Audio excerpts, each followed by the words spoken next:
Claire Adams, a young woman of 19, lived in the quaint and quiet town of Maplewood, nestled in the heart of the American Midwest.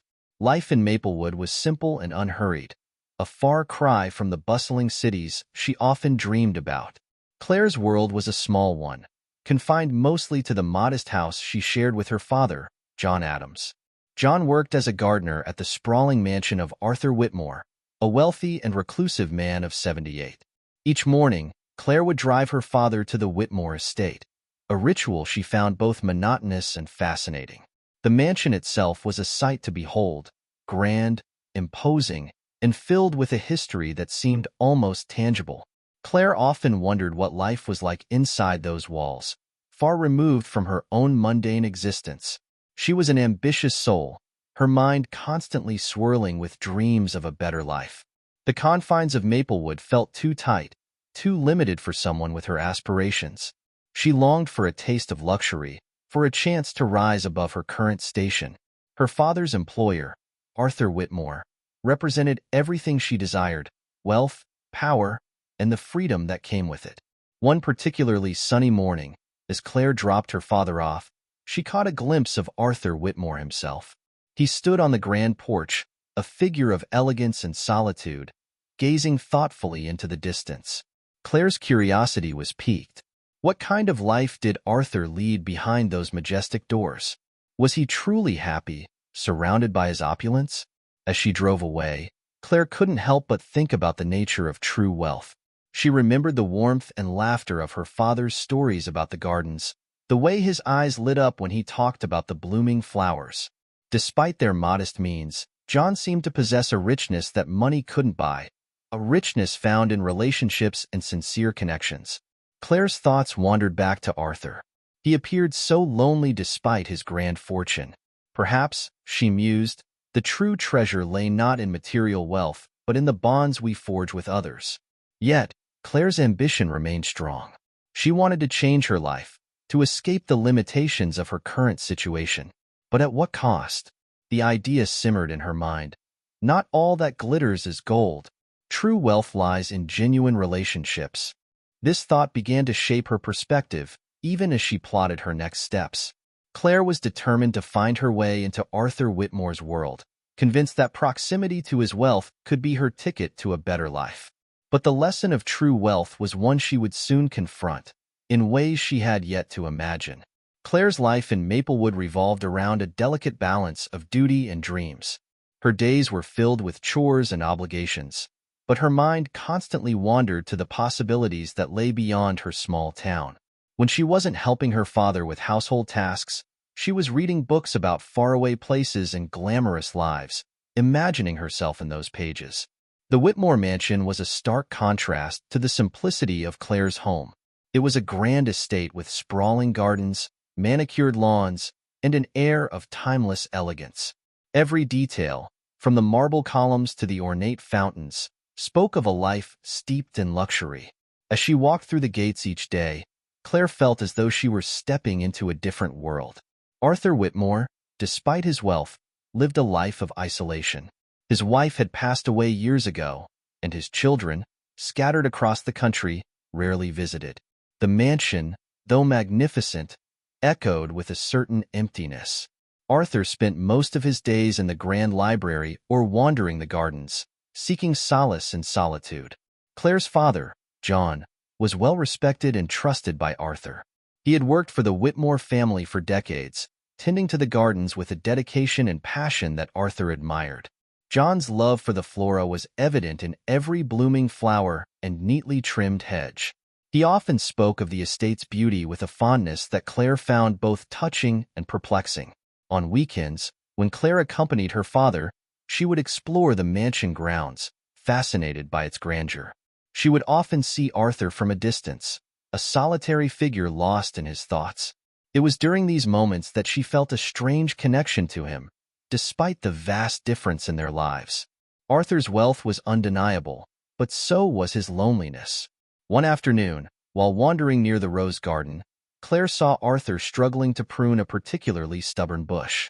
Seizing the opportunity, she approached him with a bright smile. "Mr. Whitmore, would you like some help?" she offered. Arthur looked up, startled by her presence. After a moment, he nodded, handing her the pruning shears. "Thank you, Claire. These roses seem to have a mind of their own." As they worked side by side, Claire felt a sense of purpose. Here was her chance to make a connection, to step into the world she had always dreamed of. Little by little, she began to visit more often, finding excuses to assist Arthur and learn about his life. Arthur, initially reserved, began to open up to her.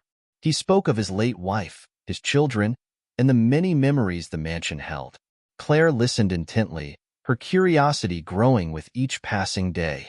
She sensed that Arthur appreciated her company, and she started to see a path to her aspirations through this burgeoning relationship. As weeks turned into months, Claire's visits became a regular part of Arthur's routine. She would bring him tea, help with small tasks, and sit with him in the evenings, listening to his stories. Claire's ambition to improve her life was ever present, but so was a growing understanding of the complexities of wealth and loneliness. Their relationship blossomed into something more profound than just companionship. Their time together was filled with long, meaningful conversations, shared laughter, and quiet moments of understanding. One evening, as they sat on the porch watching the sun set over the gardens, Arthur took Claire's hand in his. "Claire," he began softly, "I've come to care for you a great deal. You've brought light back into this old house and into my life."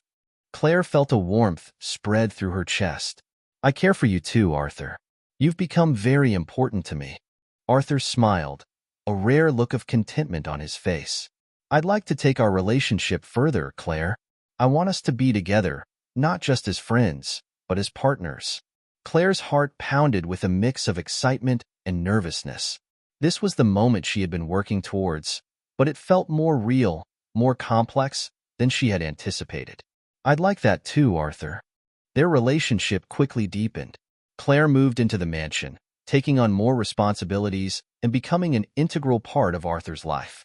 They spent their days planning the future of the estate and their evenings wrapped in each other's company.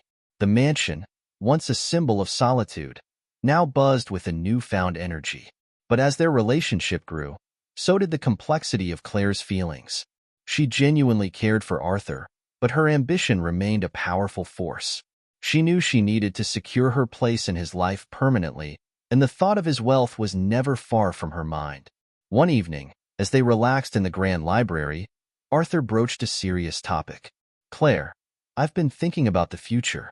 I'm not getting any younger, and I want to ensure that everything I've built is in good hands." Claire looked at him, her heart racing. "What do you mean, Arthur?" Arthur took her hand, his expression earnest. "I want to update my will. You've become a significant part of my life, and I want to make sure you're taken care of." Claire felt a surge of triumph, mixed with genuine affection. "Arthur, that's very kind of you. I'd be honored to help you with that." Arthur smiled. "We'll arrange a meeting with my lawyer. It's time to put things in order." As they made plans, Claire's mind raced. She was closer than ever to securing her future, but the internal conflict remained. Her father's words about true wealth echoed in her mind, and she couldn't shake the feeling that she was walking a precarious line between ambition and genuine affection. In the following days, Claire worked diligently to gain Arthur's complete trust. She was attentive, caring, and indispensable. But beneath the surface, the debate within her continued to rage. Was she truly doing this for wealth and security, or had her feelings for Arthur become something real and profound? Claire knew she had to make a choice soon. The stakes were higher than ever, and the path she was on was fraught with moral dilemmas. She reminded herself of her goals, but the bond she shared with Arthur made everything more complicated. With their relationship now solidified, Claire felt a sense of security she had never known before. Moving into the Whitmore mansion marked a significant turning point in her life. The opulence of her surroundings, the luxurious lifestyle, and the undeniable affection from Arthur all seemed like a dream come true. Arthur, rejuvenated by Claire's presence, began to involve her more deeply in the management of his affairs. They spent countless hours discussing future plans, investments, and the upkeep of the estate. Claire's influence grew, and she became an indispensable part of Arthur's world. One crisp winter evening, as they sat by the roaring fireplace, Arthur turned to Claire with a serious expression. Claire, I've decided to sell off most of my assets. Claire's heart skipped a beat. But why, Arthur? What's going on? Arthur sighed deeply. I've lost a lot of money in recent investments. I've decided to sell the house and most of my properties to cover my losses. Claire felt a wave of shock and confusion. The grand mansion, the luxury, everything she had grown accustomed to was slipping away. She was left standing in the middle of a rapidly emptying house, her dreams of wealth and security vanishing before her eyes. In the following days, the transformation was swift and unsettling. The mansion was put on the market, and Arthur moved into a modest apartment in the town. Claire watched as the life of opulence she had aspired to disappeared, replaced by a stark reality. Arthur sensed her turmoil and approached her one evening as they settled into their new, much simpler home. Claire, I know this is a lot to take in. Are you all right? Claire forced a smile, but her mind was racing. It's just a big change, Arthur. But I'm here for you. Despite her words, Claire was deeply conflicted. She had grown to care for Arthur, but the loss of his fortune made her question everything. Her ambition and desire for a better life clashed with her genuine feelings for him. As the days turned into weeks, Claire grappled with her internal struggle. Arthur continued to be kind and loving, oblivious to the battle raging within her. Claire knew she had to make a choice soon. One night, as they sat in their modest living room, Arthur turned to her, his eyes filled with concern. Claire, this has been a challenging time for both of us. Are you still happy here with me, despite everything? Claire felt tears welling up. This was the moment of truth. She took a deep breath, her heart aching with the weight of her decision. Arthur, I care about you deeply. I'm here for you, no matter what. Arthur smiled, relief washing over his face. Thank you, Claire. That means the world to me. Despite her reassurances, Claire felt the strain of the situation. She began to question her own motives and feelings. Was she truly there for Arthur, or was she still driven by her ambition? The line between genuine affection and calculated strategy grew increasingly blurred. The true test of her character and her relationship with Arthur was about to come. One afternoon, Claire returned home to find Arthur sitting at the kitchen table, his face pale and drawn. He looked up as she entered, his eyes filled with pain. Arthur, what's wrong? Claire asked, rushing to his side. Arthur winced, clutching his side. Claire, I don't feel well. We need to go to the hospital. Panic surged through Claire as she helped Arthur to his feet and hurried him to the car. The drive to the hospital felt like an eternity, her mind racing with fear and uncertainty. Upon arrival, Arthur was quickly taken in for treatment, leaving Claire to wait anxiously in the sterile, brightly lit waiting room. Hours passed before a doctor emerged, his expression serious. Ms. Adams, Arthur's kidneys are failing. He needs a transplant urgently, or he won't survive. Claire felt her world tilt. Is there any way I can help? Can I donate my kidney? The doctor looked thoughtful. We can test to see if you're a match. It's a long shot, but it's possible. The testing process was grueling and nerve-wracking. Claire's mind raced with fears and hopes, her feelings for Arthur growing more complex by the minute. When the results finally came back, the doctor had surprising news.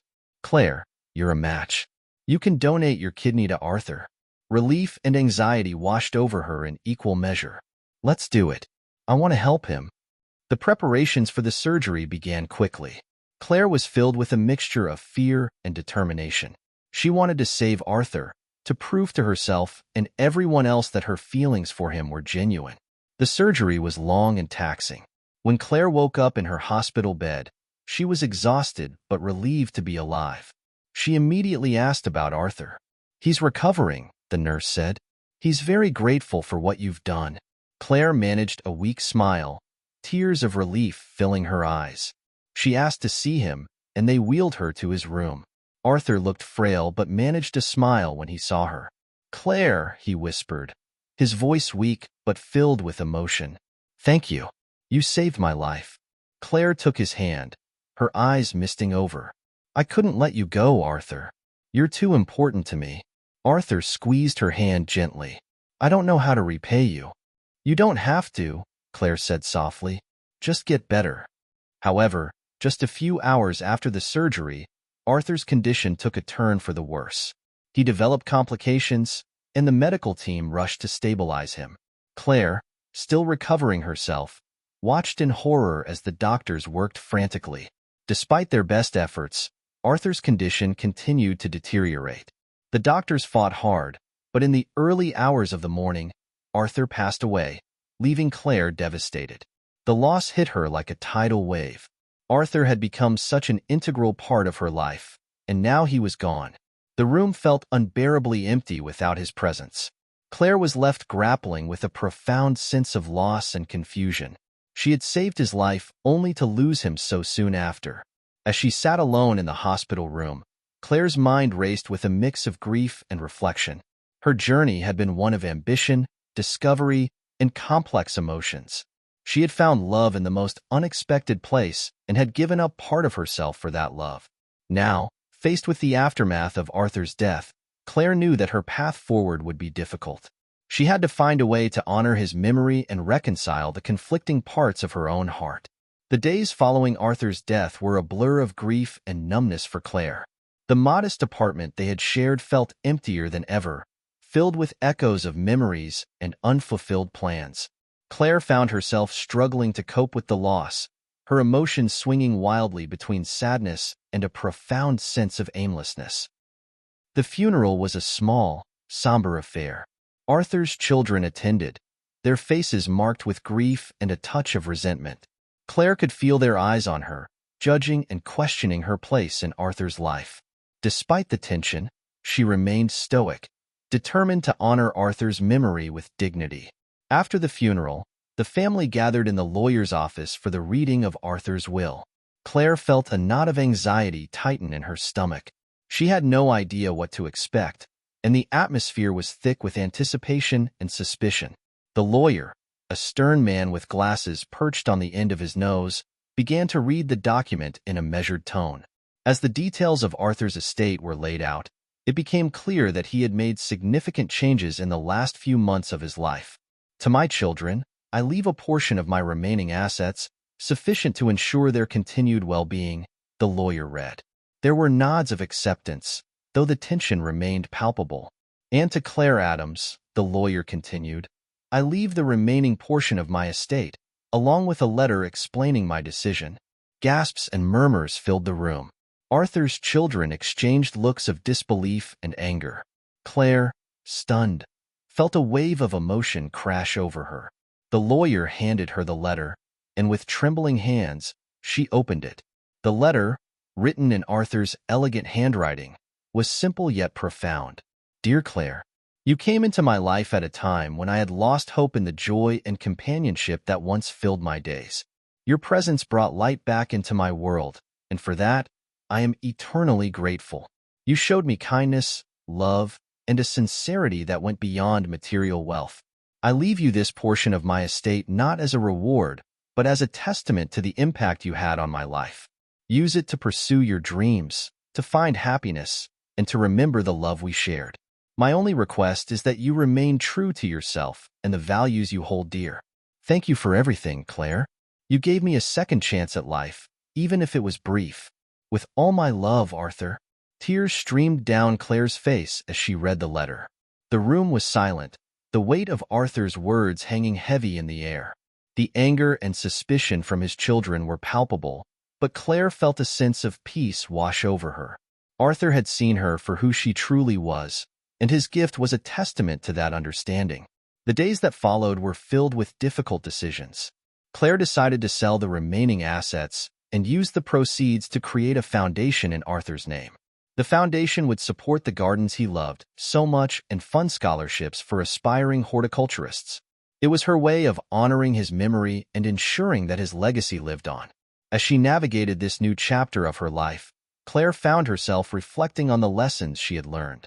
Wealth and material possessions had once driven her ambitions, but her time with Arthur had shown her that true wealth lay in the connections we make and the love we share.